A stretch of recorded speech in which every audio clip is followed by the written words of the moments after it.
Okay, now we're forms experts. We're going to get rid of our form here and start looking at tables in HTML. Tables are really useful ways of setting out data or any kind of information to the user in a sort of Excel spreadsheet-like manner. Let's take a look and see how we do it. As you might be able to guess, we use the table tag to start off our table. And then within the table, we have a table row. So tr. And then within the table row, we have individual table cells. And for those, we use TD, which is short for table data.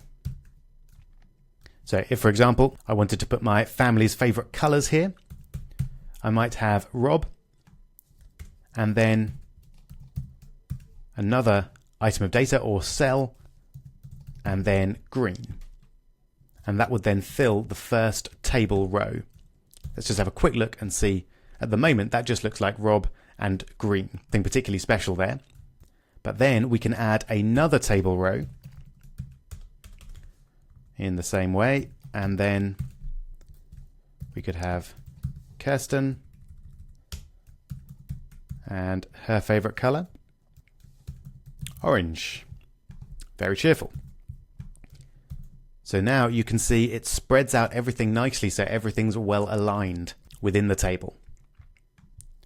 So now I'm just going to copy and paste these so you don't have to watch me typing them again, but we'll have Tommy. His favorite color is somewhat in transition, but at the moment it's still pink.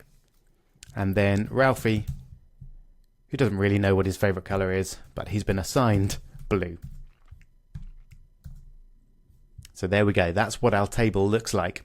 It's not much to look at, but in the next section we'll see how we can change the style with CSS and get some really pretty, well spaced out tables.